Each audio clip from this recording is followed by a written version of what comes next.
بسم الله الرحمن الرحيم. بسم الله. بسم الله. السلام عليكم ورحمة الله وبركاته. إلى حضرة النبي المصطفى محمد صلى الله عليه وسلم وعلى آله وأصحابه وأزواجه وذريته وإخوانه من الأنبياء والمرسلين بأن الله يؤلي درجات في الجنة وينفعنا بأسرارهم وأنوارهم وعلومهم في الدين والدنيا والآخرة. الفاتحة. أعوذ بالله من الشيطان الرجيم. بسم الله الرحمن الرحيم.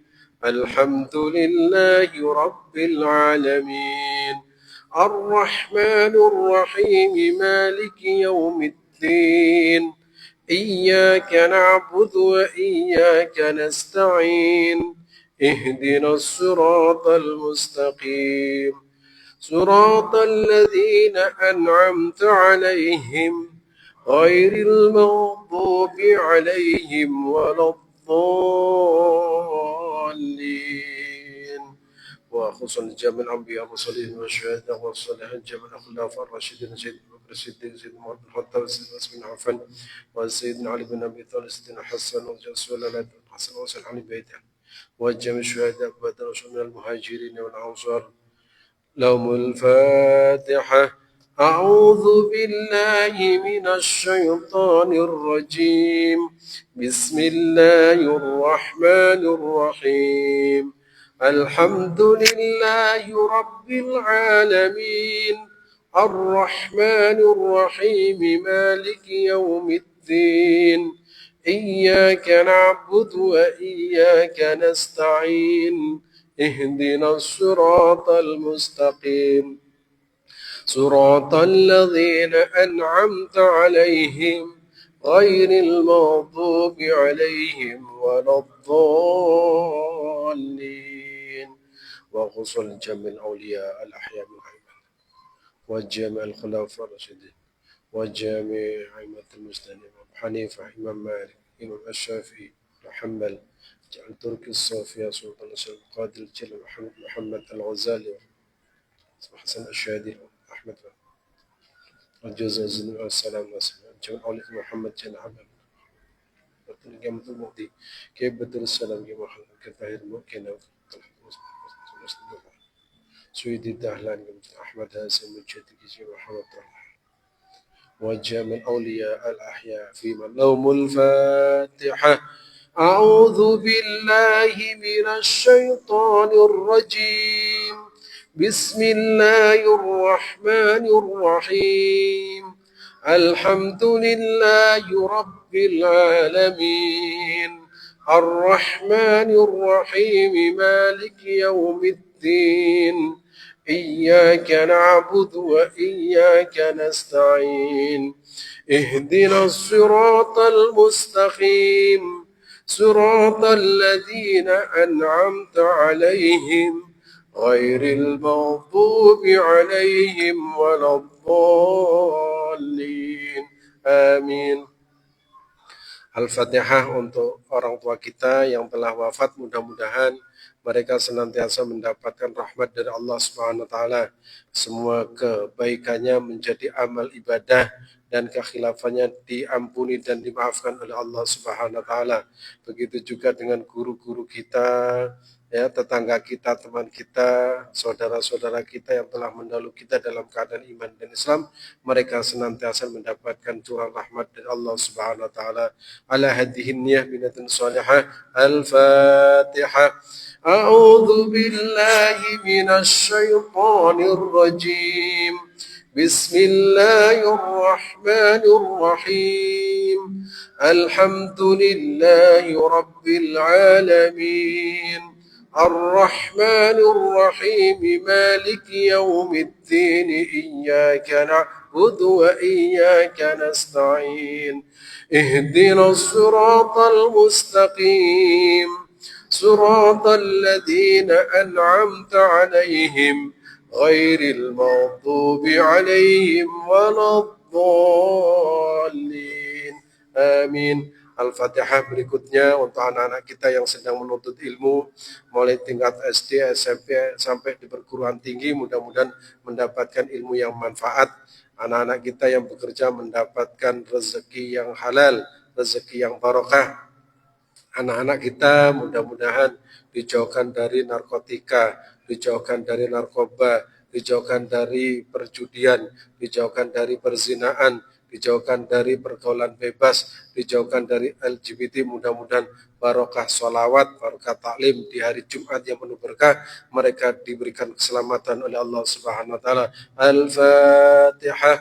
A'udzu billahi minasy syaithanir rajim. بسم الله الرحمن الرحيم الحمد لله رب العالمين الرحمن الرحيم مالك يوم الدين إياك نعبد وإياك نستعين اهدنا الصراط المستقيم صراط الذين أنعمت عليهم غير المغضوب عليهم ولا الضالين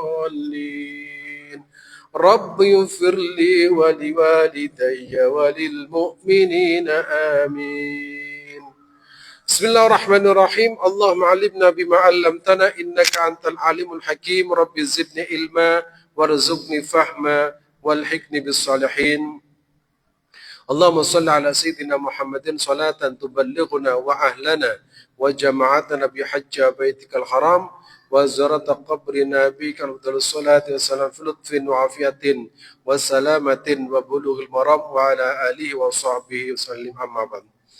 At-targhib fit tayammum, anjuran untuk melaksanakan tayamum. Apa saja yang harus kita lakukan saat bertayamum? Bismillahirrahmanirrahim. Qala Allah Ta'ala, ya ayyuhalladzina amanu idza qumtum ila sholati faghsilu wujuhakum wa aydiyakum ilal marafiqi wamsahu bi ru'usikum wa arjulakum ilal ka'bain wa in kuntum julban fattahharu wa in kuntum marda aw ala safarin aw jaa ahadun minkum minal ghaid aw lamastumun nisa falam tajidu ma'a fatayammamu sa'idan tayyiban famsahu biwujuhikum wa aydiyakum min ma yuridullahu liyaj'ala 'alaikum min haraj walakin yuridu litahhirakum wa yutimma ni'matahu 'alaikum la'allakum tashkurun. Jadi ini anjuran tayamum. Jadi tayamum itu alternatif jika tidak bisa melaksanakan wudhu, ya, karena sebab tertentu maka dibolehkan tayamum. Jadi alhamdulillah di Indonesia itu jarang ada orang yang tayamum karena kelebihan air. Karena kelebihan air, kadang tiang niku sampai aras-arasan wudhu. Loh, biasanya ngoten nek kakean niku malah aras-arasan. Nek sing gak duwe niku eman-eman. Nabi Muhammad SAW itu selalu yujaddidul wudhu. Nabi Muhammad itu selalu memperbarui wudhu ketika akan melaksanakan sholat. Nah, jadi kira-kira mungkin kita ini kalau bisa satu wudhu itu mungkin sholat 5 waktu. Umpama gak kentut barang. Sampai aras-arasan wudhu. Nah, Rasulullah SAW yang di daerah kota suci Mekah dan Madinah itu yang kita lihat air itu tidak seperti kita, itu selalu tajdidu al-wudu. Karena wudu itu top. Nah, kalau tidak menemukan air baru kemudian tayamum. Ya, maka di sini wa in kuntum marda aw ala safarin. Jadi kapan kita tayamum? Satu, misalkan dalam kondisi marda itu sakit. Sakit yang menyebabkan kita tidak bisa terkena air. Jika terkena air itu menyebabkan sakit, maka boleh melaksanakan tayamum. Bahkan itu dianjurkan kalau misalkan nek kenai banyu mati, niku tayamum harus. Tapi kira-kira mau enten mboten kayak mboten enten Indonesia. Ya, marda aw ala safar atau dalam perjalanan. Dalam perjalanan. Perjalanan itu bagaimana? Ya perjalanan yang memungkinkan orang melaksanakan apa namanya, tayamum, misalkan naik pesawat atau di mana itu naik biyen niku haji niku naik napa niku? Naik kapal laut itu berhari-hari, berbulan-bulan, ya, berbulan-bulan, ya, perjalanan yang begitu banyak. Au jaa ahad minkum minal ghaid au lamastumun nisa. Penyebabnya apa? Misalkan lamastumun nisa. Napa lamastumun nisa niku? Bersentuhan kulit laki-laki dan perempuan. Nah, tengriki, kira-kira bersentuhan kulit laki-laki dan perempuan itu batal loh mboten? Tengriki. Ya, batal. Alasannya nopo? Karena di dalam beberapa riwayat itu Nabi itu pernah, ya, pernah usai melaksanakan wudhu itu mencium istrinya terus tidak mengulangi wudhu lagi. Dia tidak mengulangi wudhu lagi. Ternyata itu diteliti oleh Imam Nawawi. Imam Nawawi itu ternyata benar Rasulullah mencium istrinya, hanya saja istri Rasulullah saat itu memakai cadar sehingga tidak bersentuhan kulit. Tapi alasan yang bermadhab Syafi'i, la mastumun nisa, itu kenapa? Ya, kenapa harus, ya, harus berwudu? Karena itu bersentuhan bukan mahram, ya, bukan mahram. Senas muhrim mahram. Apa mahram itu? Mahram itu orang yang haram dinikahi. Berarti orang yang haram dinikahi apa? Wanita sing haram apa? Orang lain. Jadi istri kita niku karena tidak ada hubungan mahram, maka napa? Karena tidak ada hubungan mahram, maka orang lain. Karena status orang lain, maka boleh dinikah. Sehingga kalau kita punya pasangan duwe bojo niku itu sebabnya, ya, persentuhan itu tetap membatalkan karena aslinya itu adalah orang lain. Niku alasannya. Loh, nek bersentuhan dengan adik,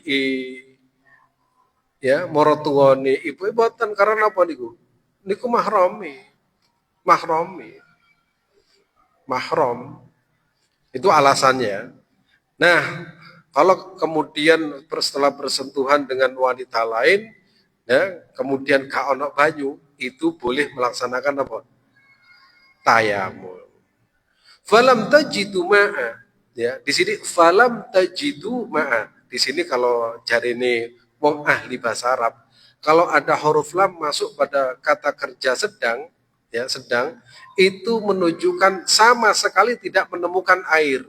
Jadi kalau tidak menemukan air, berarti sebuah usaha telah dilaksanakan, wis golek no endi-endi gak nemu banyu, itu namanya falam tajidu ma'a. Jadi nggak boleh menggunakan asumsi. Kayaknya nggak ada air nih. Kita tayamum nggak bisa. Harus falam tajidu. Harus apa? Mencari. Falam tajidu ma'a, maka fatayam mau, maka hendaknya dengan tahu. Terus menggunakan so'idan tayyibat, dengan debu yang suci. Nah, kalau wudhu itu menggunakan apa? Faksilu, kalau tayamum menggunakan famsahu. Kalau faksilu itu dibasuh, kalau famsahu itu diusap. Jadi mboten usah raup kali napa niku. Kalau debu nggak usah karena famsahu biwujuhikum wa adiyakum, cukup wajah dan tangan. Nah, niku karena apa? Tayamum. Nah, kapan kita boleh tayamum? Pertama, jika tidak menemukan air. Sampai kapan?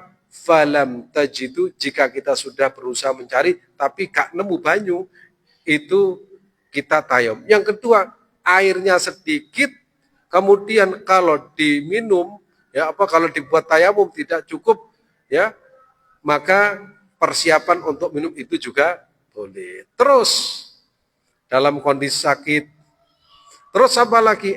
Debunya itu harus debu yang suci, so'idan thayyibah. Terus apa lagi?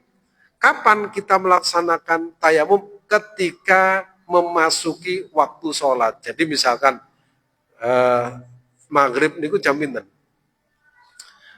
Jam 5.27. Berarti kalau sudah mancing itu baru dilaksanakan apa? Tayamum. Jadi nggak boleh misalkan sejam kemudian tayamum untuk apa? Nah, setiap satu sholat itu satu tayamum. Berarti mari sholat maghrib selesai, mau sholat isya itu tayamum lagi. Nah, tayamum itu sebagai pengganti wudhu. Cara sandik itu emergency, sifatnya itu tidak sementara. Jadi tidak boleh misalkan kita satu tayamum untuk 4 sholat, itu ya tidak boleh. Jadi ini salah satu kemurahan rukhsah bagi kita umat Islam yaitu adanya tayamum. Sehingga kalau di Indonesia itu untuk tayamum itu langka, sangat langka. Kalau di Arab itu ya mungkin sering karena memang sekitarnya itu jarang air. Ada pertanyaan, ini pesawat itu tayamum apa wudhu? Oh itu perdebatan. Ada orang berangkat haji, naik pesawat. Kan ada waktu yang akan dilewati.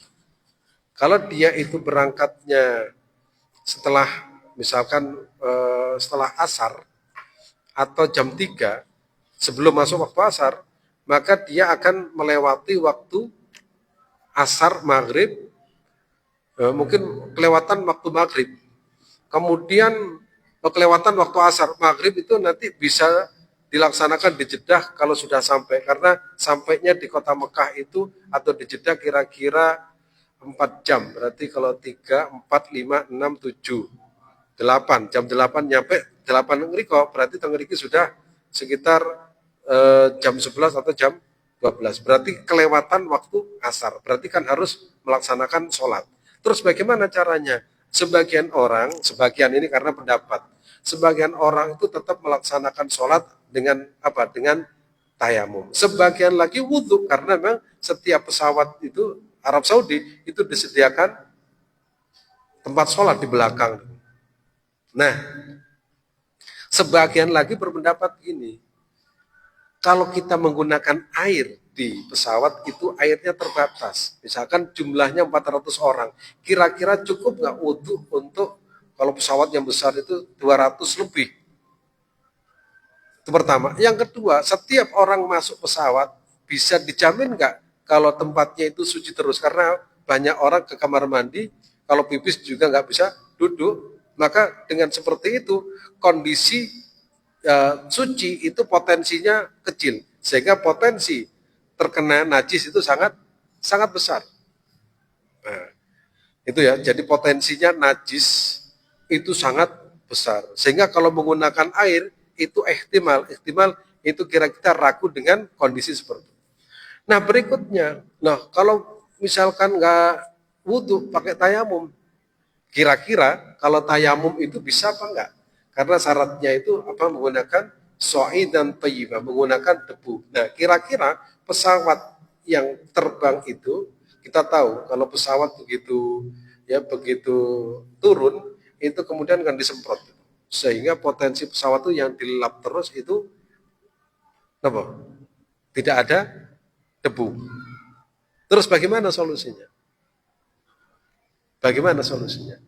Ada ya di dalam kaidah ya fikih Imam Asy-Syafi'i itu tetap kita melaksanakan sholat, tapi sholat itu disebut dengan sholat lihurmatil wakti.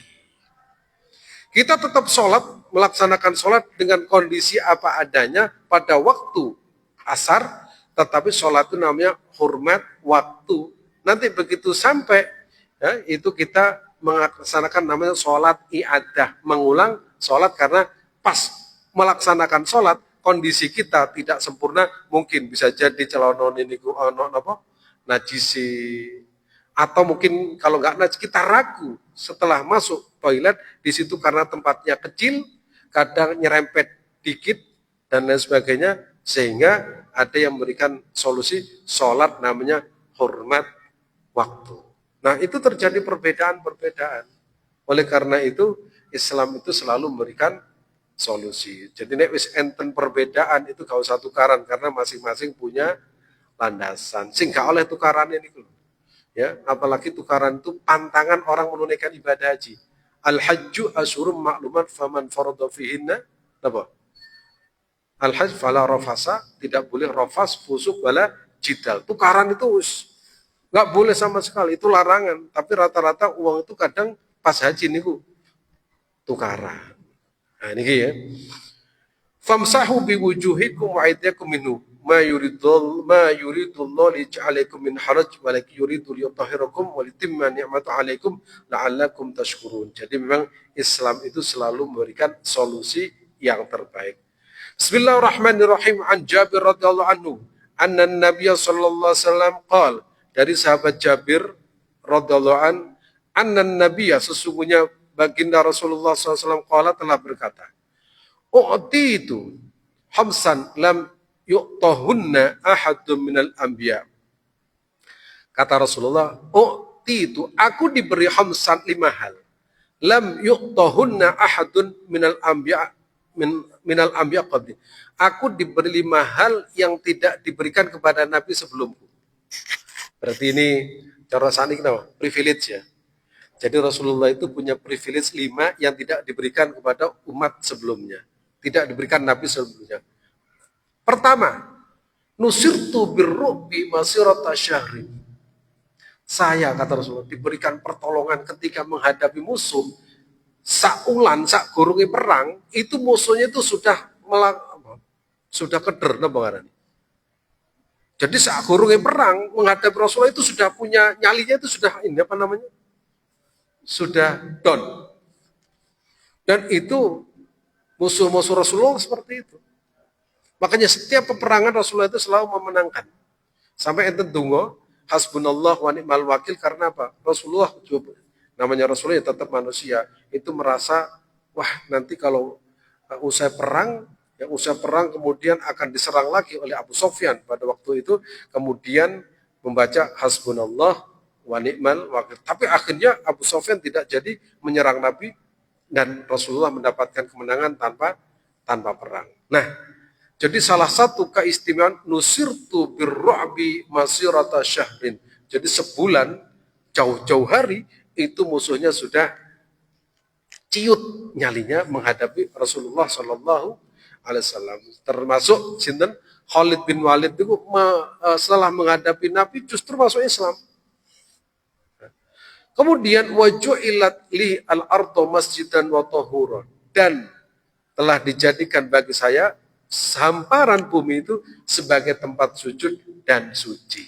Jadi oleh karena itu kita sholat di mana saja, alhamdulillah. Kita ke Spanyol bisa sholat, bisa ke Inggris bisa sholat, kemana saja bisa sholat. Karena bumi, hamparan bumi itu, kata Rasulullah Sallallahu Alaihi Wasallam, ya, waju'ilat li al-ardu masjidan wa tahuran. Yang ketiga, fa'ayyuma rajulin min ummati adrakatu as-shalah falyusalli. Nah, kita dianjurkan setiap tempat yang kita dapatkan untuk melaksanakan sholat saja. Sehingga ada pernyataan begini, kalau kita datang ke tempat manapun, jangan lupa di situ melaksanakan sholat. Sebab apa? Setiap tempat yang pernah kita gunakan sujud, nanti tempat itu akan bersaksi di hadapan Allah Subhanahu wa Ta'ala. Semakin banyak bersujud, semakin banyak titik-titik yang kita gunakan sujud, akan semakin banyak saksi kita di hadapan Allah Subhanahu wa Ta'ala. Nah, salah satunya kenapa setelah melaksanakan sholat 5 waktu, kita disunahkan untuk pindah tempat. Misalkan jadi imam terus geser. Karena tempat yang pernah kita gunakan sholat, kemudian kita pindah lagi, maka tempat itu akan menjadi saksi. Semakin banyak tempat yang kita gunakan sholat, akan semakin banyak saksi di hadapan Allah Subhanahu wa Ta'ala. Sehingga bumi ini senang. Ya, bumi itu senang terhadap orang sholat. Seandainya bumi itu diberikan hak untuk berbicara, dia mungkin akan senantiasa memuji Allah Subhanahu wa Ta'ala karena adanya orang bersujud kepada Allah Subhanahu wa Ta'ala. Makanya ada hadis yang menyatakan ya tentang perintah untuk memperbanyak sholat sunnah. Jadi semakin banyak sholat kita itu semakin bagus. Sehingga orang yang senantiasa menjaga sholat itu pasti dicintai bumi. Nah, yakin sok menikmati niku gak kira dicepit kali bumi. Lah wong sing gak tahu sholat penggaweane wis naudzubillah niku ya sampeyan dicepit apa meneh bumine digawe maksiat ya mangkel bumi.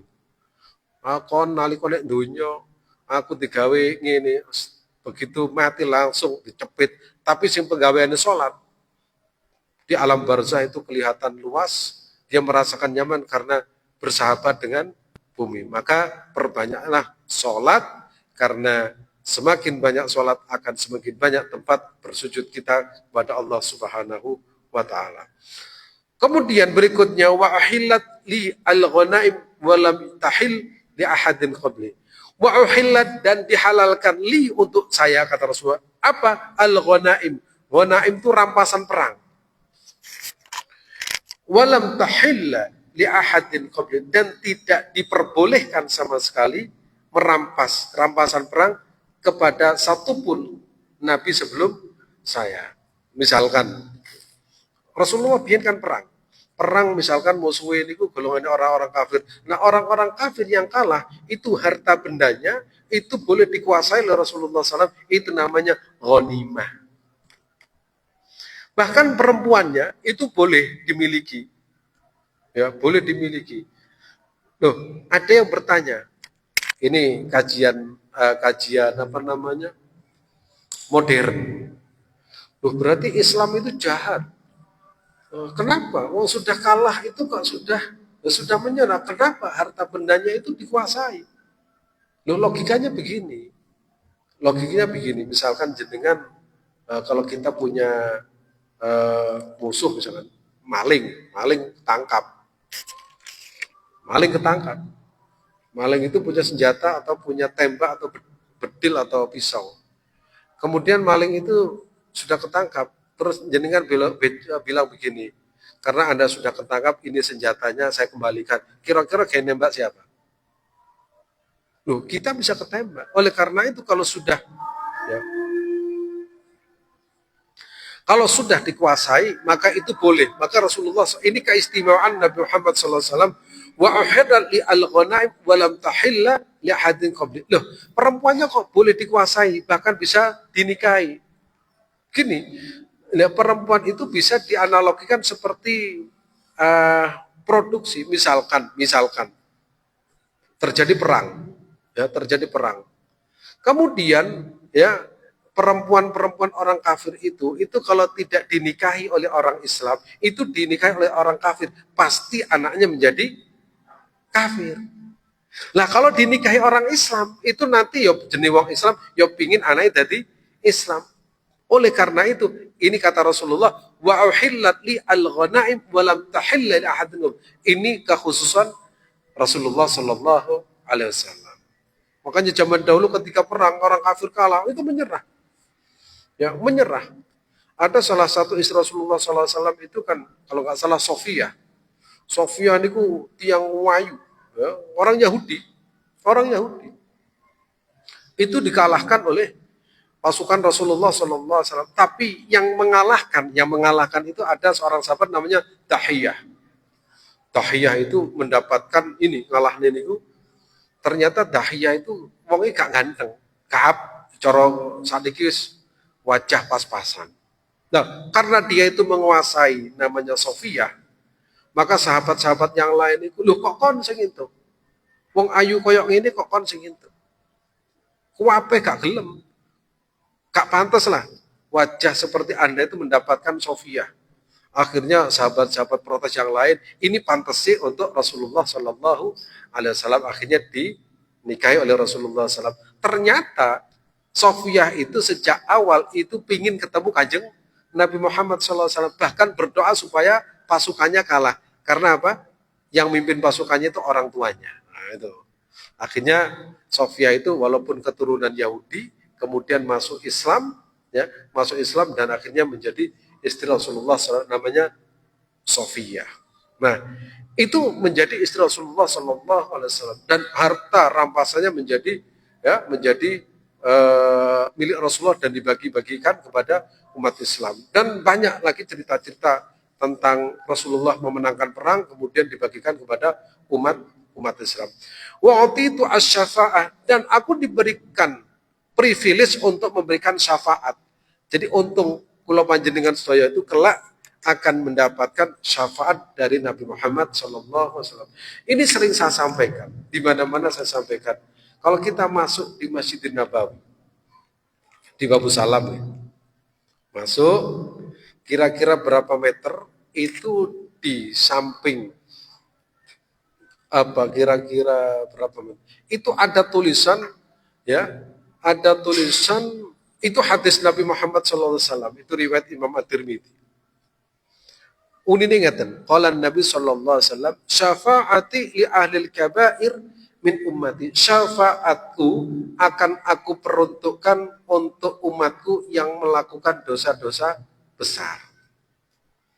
Bayangkan nih, Kanjeng Nabi niku senenge kalih umat niku sampai ngoten, wis dosane gedine sak pira tetep akan mendapatkan syafaat dengan catatan mati dalam keadaan iman. Sampai ngoten. Niku kalau saya itu kadang mengilustrasikan orang tua. Orang tua kepada anaknya masih ono wakal itu tetap ditongan iku anakku, darah dagingku. Niku wong tua apa meneh Kanjeng Nabi Muhammad sallallahu alaihi wasallam. Rasulullah sebelum wafat itu yang dipikirkan siapa?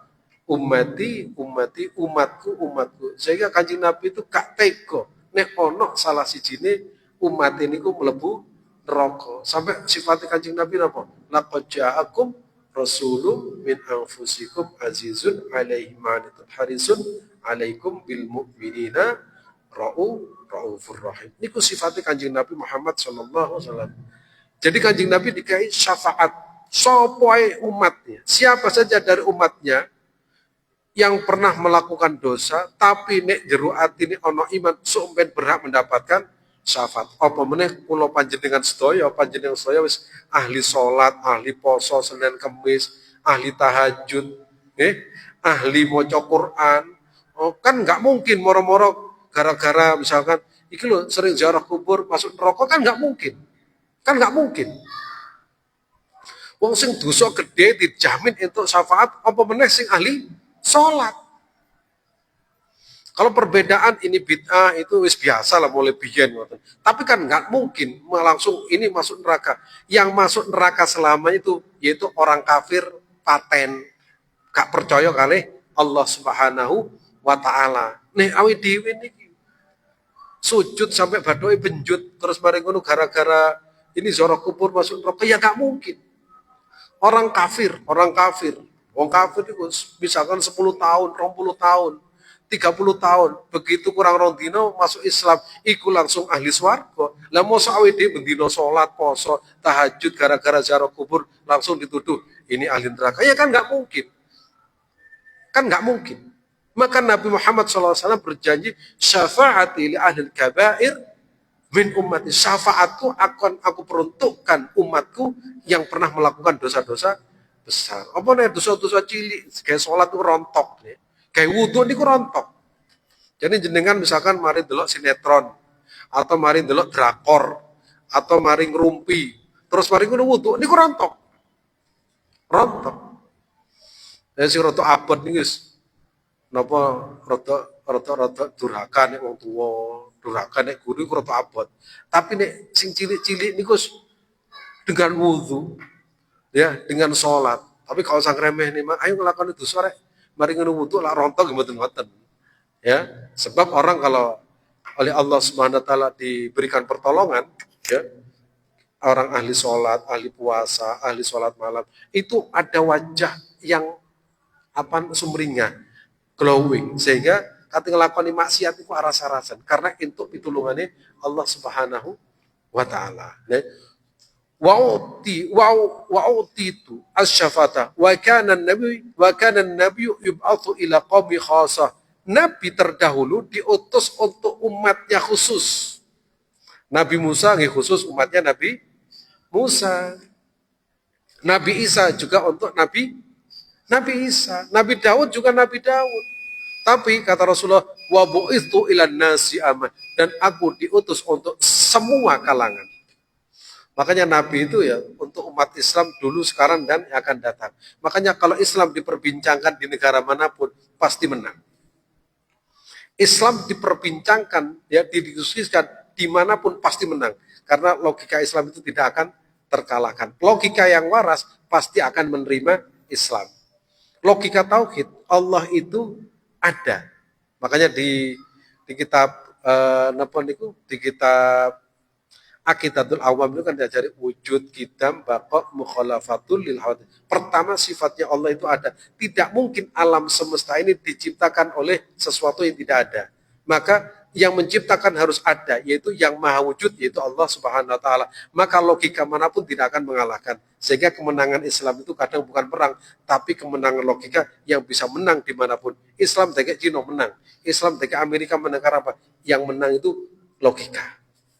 Tapi nek perang ya kadang menang, ya kadang kalah. Tapi kalau logika dipastikan tidak akan terkalahkan. Ya, mudah-mudahan Allah Subhanahu wa taala ya memberikan kemampuan kepada kita, kekuatan kepada kita untuk senantiasa mendekatkan diri kita kepada Allah Subhanahu wa taala. Kita bahagia punya Nabi Muhammad sallallahu alaihi wasallam, ya sebagaimana dalam ya wiritan kita, raditu billahi robba wa bil islami dina wa bi Muhammadin nabiyya rasulah. Rabbi zidni ilma warzuqni fahma walhikni bisolihin. Kita mudah-mudahan senantiasa sehat walafiat, panjang umur, dan kalaupun kembali dalam keadaan iman dan husnul khatimah. Bismillahirrahmanirrahim. Allahumma salli wa sallim ala sayyidina wa habibina Muhammadin sayyidil awwalin wal akhirin. Allahumma alimna bima 'allamtana innaka antal alim hakim. Rabbi zidni ilma warzuqni fahma wal hikmi salihin. Rabbana zalamna anfusana fa illam taghfir lana wa tarhamna lanakunanna khasirin. Wa tub alaina innaka antat tawwabur rahim. Subhana rabbika rabbil izzati amma yasifun. Wa salamun alal mursalin walhamdulillahi rabbil alamin. Al-Fatihah.